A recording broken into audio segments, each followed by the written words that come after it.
Hello friends, my name is Krishna Singh, PGT Commerce from JNV Lakhimpur. आज हम start करने वाले हैं फाइनेंशियल स्टेटमेंट्स विद एडजस्टमेंट, जो कि 11th क्लास की अकाउंटेंसी का टॉपिक है।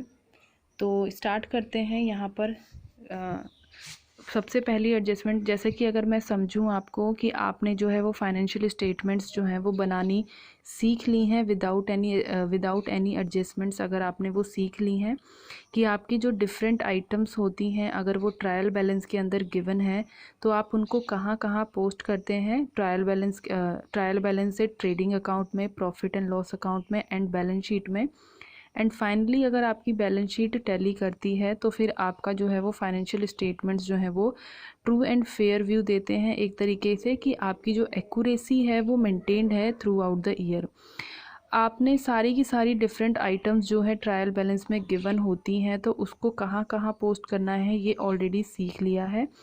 आज हम स्टार्ट करते हैं कि अगर डिफरेंट आइटम्स जो भी मैंने यहाँ पे लिस्ट आउट की हैं धीरे धीरे करके, ये सारी की सारी आइटम्स अगर आपको out of trial balance given है, जिसको हम बोलते हैं एडजस्टमेंट्स, अगर out of trial balance given है तो हम उसका ट्रीटमेंट कैसे करते हैं। हम वापस से अकाउंट ओपन नहीं करते हैं, फिर अकाउंट्स को बैलेंस नहीं करते हैं, फिर उसका बैलेंस ट्रायल बैलेंस में ट्रांसफ़र नहीं करते हैं।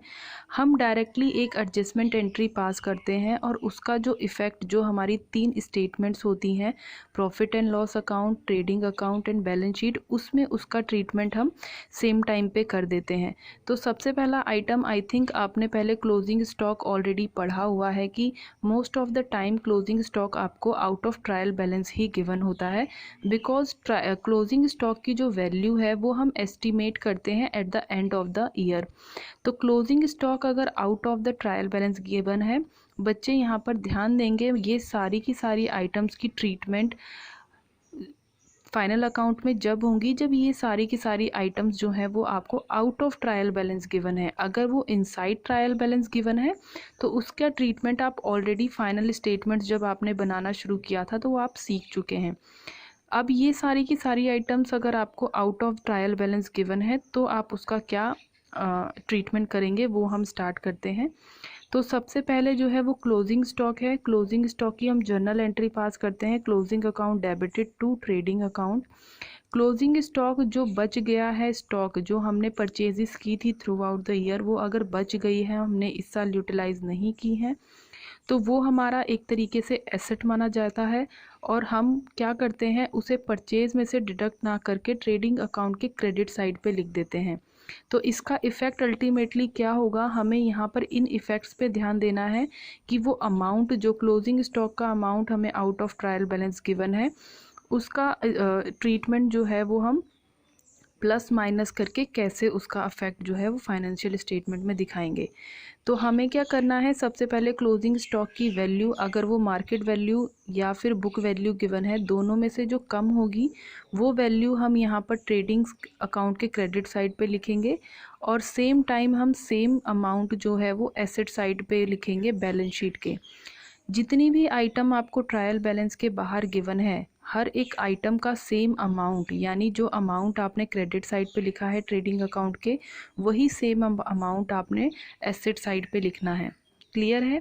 नेक्स्ट आइटम पे आते हैं हम, आउटस्टैंडिंग एक्सपेंस, जिसको हम बोलते हैं expense due but not paid. ये आपने पढ़ा है, ये आपकी लाइबिलिटीज़ होते हैं, आपका ड्यू हो चुका है बट आपने उसे कैश में पेमेंट नहीं की है। तो इसके लिए आप क्या करते हैं, अपने एक्सपेंस को डेबिट करते हैं और एक आउटस्टैंडिंग एक्सपेंस नाम की लाइबिलिटी क्रिएट कर लेते हैं। यानी आपको एक्सपेंस जो है वो पे करने थे बट आपने पे नहीं किए हैं, बट पे तो करने ही थे, तो टोटल ओवरऑल एक्सपेंस तो आप इसी साल कंसिडर्ड करेंगे ही करेंगे। यानी अगर 12 मंथ्स का एक्सपेंस है तो आप 12 मंथ्स के एक्सपेंस को ही पीएनएल में लिखेंगे, चाहे आपने 10 मंथ्स का पे किया है या सिर्फ 5 मंथ्स का पे किया है। इस जर्नल एंट्री का इफ़ेक्ट क्या होगा वो हम यहाँ देख लेते हैं। जितना भी अमाउंट हमने पीएनएल अकाउंट में लिखा हुआ है, पीएनएल अकाउंट में जितना भी हमने अमाउंट लिखा हुआ है, हम उसे इंक्रीज़ कर देंगे 12 मंथ्स तक, या फिर जो हमारा टोटल फाइनेंशियल ईयर का अमाउंट है उस तक हम उसे एक्सटेंड कर देंगे, ऐड कर देंगे उस अमाउंट को। अगर मैं यहाँ पर एग्जांपल दूँ कि अगर आपने सिर्फ 10 मंथ्स का रेंट पे किया हुआ है, एक एग्जांपल ले लेते हैं एक्सपेंस का, अगर आपने सिर्फ 10 मंथ का पे किया हुआ है तो बाकी के जो 2 मंथ्स का अमाउंट है वो आप P&L अकाउंट में एक्सपेंस के हेड में ऐड कर देंगे। डेबिट साइड पे आपके सारे एक्सपेंसेस आते हैं, ये आपको ऑलरेडी पता है कि उन एक्सपेंसेस को आपने, अगर आपने रेंट को डेबिट साइड पे ऑलरेडी ट्रांसफ़र कर लिया है ट्रायल बैलेंस से P&L अकाउंट में, तो बाकी के जो बच गए 2 महीने का आपका जो रेंट है वो आप उसमें ऐड कर देंगे उस अमाउंट में, और वो सेम अमाउंट यानी सिर्फ 2 मंथ्स का जो आपका आउटस्टैंडिंग रेंट था वो आपकी लायबिलिटी होगा करंट ईयर की बैलेंस शीट में।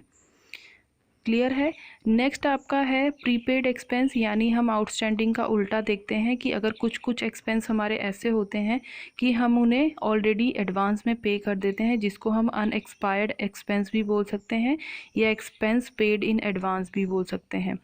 ये क्या होता है, फॉर एग्ज़ाम्पल हमने एक्सपेंस जो है वो पे करना था 12 मंथ्स का, बट हमने 15 मंथ्स का पे कर रखा है। इसका एक बहुत ज़्यादा आपको एग्जांपल मिलेगा premium, insurance premium. Insurance premium basically हम 6 मंथ्स में या फिर पूरे एनुअल की एक साथ पे करते हैं। अगर वो साल हमारा फाइनेंशियल ईयर है तो कोई इशू नहीं है, लेकिन अगर हमने जो पेमेंट की है वो हमारे मार्च के बाद यानी अप्रैल करंट ईयर के जो मंथ्स हैं, यानी नेक्स्ट ईयर में आने वाले अप्रैल मई जून का भी अगर आपने पेमेंट कर दिया है तो आप उसको उस अमाउंट का, उस 3 मंथ्स का या 4 मंथ्स का जो आपने एक्स्ट्रा पेमेंट किया हुआ है उसको आप क्या करेंगे, आप रिड्यूस कर देंगे एक्सपेंस को क्रेडिट करके, और प्रीपेड एक्सपेंस आप एक नया हेड बना लेंगे, क्रिएट कर लेंगे, जो आपके लिए इन फ्यूचर जब तक आपका वो पीरियड एक्सपायर नहीं हो जाता वो आपका एसेट बना रहेगा। इतनी बात क्लियर है सभी को। तो अब इस जर्नल एंट्री का इफ़ेक्ट क्या होगा वो हम देखते हैं। जो आपने ट्रायल बैलेंस में फ्लैट से आपने इंश्योरेंस प्रीमियम ट्रांसफ़र किया हुआ है उस अमाउंट को, उस अमाउंट में से आपने जो एक्स्ट्रा आपका प्रीपेड एक्सपेंस है उसको आपने डिडक्ट कर देना है प्रॉफिट एंड लॉस के डेबिट साइड में से, क्योंकि आप एक्सपेंसेस हमेशा प्रॉफिट एंड लॉस के डेबिट साइड में ट्रांसफ़र करते हैं। सेम टाइम पे आपने वो अमाउंट यानी जो 3 मंथ्स एक्स्ट्रा का आपने जो एक्सपेंस पे कर रखा है एडवांस में, उसको आपने एसेट साइड पे बैलेंस शीट के लिखना है। मैं बार बार क्लियर कर दूं, ये प्रीपेड एक्सपेंसेस अगर ट्रायल बैलेंस के अंदर गिवन है तो वो आपकी सिर्फ एसेट होंगे, लेकिन अगर वो outside the trial balance given है तो वो आपके दोनों इफ़ेक्ट आपके फुलफ़िल करने हैं। आपने उसे P&L साइड में से डिडक्ट भी करना है और आपने उसे एसेट साइड पे भी लिखना है। नेक्स्ट है आपका आइटम जो है वो डेप्रिसिएशन है। डेप्रिसिएशन आपको पता है, एक्चुअली डेप्रिसिएशन भी आपको most of the time trial balance के बाहर गिवन होगा। क्योंकि ये मशीनरी की वैल्यू जो है वो at the end of the year जो है वो एस्टिमेट की जाती है। ठीक है, तो ये आप जर्नल एंट्री पास करेंगे, depreciation account debited to fixed asset, यानी फिक्स्ड एसेट आपके कोई भी हो सकते हैं, मशीनरी हो सकती है, फर्नीचर हो सकता है, लूज टूल्स नहीं, मशीनरी हो सकता है, फर्नीचर हो सकता है, आपकी बिल्डिंग हो सकती है, आपके ट्रक्स हो सकते हैं। तो डिफरेंट टाइप्स जितने भी फिक्स्ड एसेट हैं सबकी वैल्यू रिड्यूस करेंगे, क्योंकि एसेट आपका रियल नेचर का होता है, उसको रिड्यूस करने के लिए आपको उसे क्रेडिट करना पड़ेगा। और डेप्रिसिएशन आपका एक नॉन कैश एक्सपेंस है, तो एक्सपेंस को हमेशा हम डेबिट करते हैं। तो इस जर्नल एंट्री का इफ़ेक्ट क्या होगा वो हम यहाँ देख लेते हैं। Shown on the debit side of P&L account, यानी जितने भी एक्सपेंस हैं हमारे वो डेबिट साइड पे शो होते हैं P&L के, ये आपको ऑलरेडी पता है। और नेक्स्ट जो है, आपने ट्रायल बैलेंस में वैल्यू ऑफ फिक्स्ड एसेट, यानी value of fixed asset beginning की आपने ट्रायल बैलेंस में से एसेट साइड पे ट्रांसफ़र की हुई है। अब आपने उस वैल्यू में से डेप्रिसिएशन की वैल्यू को डिडक्ट कर देना है। क्या कर देना है? डिडक्ट कर देना है, और जो एक्चुअल वैल्यू है at the end of the year उसको आपने शो करना है बैलेंस शीट में। नेक्स्ट आइटम हम देखेंगे। नेक्स्ट आइटम आपका है अक्रूड इनकम या इनकम रिसीव्ड इन एडवांस, जिसे हम बोलेंगे इनकम रिसीव्ड। ये आपका है अक्रूड इनकम या हम बोलेंगे इनकम रिसीवेबल, यानी जो आपको इनकम रिसीव होनी थी बट नहीं मिली है, उस इनकम का कोई भी नाम हो सकता है। रेंट हो सकता है, कमीशन हो सकता है, इंटरेस्ट हो सकता है, कोई भी टाइप की अगर आपकी इनकम है तो आपने जर्नल एंट्री पास करनी है accrued income account debited to income receivable account. इस जर्नल एंट्री का इफ़ेक्ट क्या होगा? It is shown on the credit side of P&L account. आप सभी को पता है, क्योंकि अदर देन सेल्स अगर कोई भी इनकम है तो वो आपकी इनडायरेक्ट इनकम होगी, और सारी इनडायरेक्ट इनकम्स आपकी P&L अकाउंट में क्रेडिट साइड पे शो होती हैं। क्लियर है? तो जो भी आपकी इनकम है, अगर सपोज़ आपको ट्रायल बैलेंस में ऑलरेडी 10 मंथ्स की इनकम मिली हुई है और वो आपने ऑलरेडी P&L क्रेडिट साइड पे लिखा हुआ है, तो आप 2 मंथ्स की कैलकुलेट करके उसमें इंक्लूड कर देंगे। और अगर आपको पूरे साल की नहीं मिली है तो आप पूरे साल की इनकम ले जा करके क्रेडिट साइड पे लिख देंगे। और सेम टाइम पे वो इनकम आपको मिलनी थी बट नहीं मिली है और वो करंट ईयर को बिलोंग करती है, तो आपने उसे कहाँ लिखना है? एसेट साइड पे लिखना है, बैलेंस शीट पे। जब तक वो आपको नहीं मिलती है तब तक वो आपकी एसेट कहलाएगी।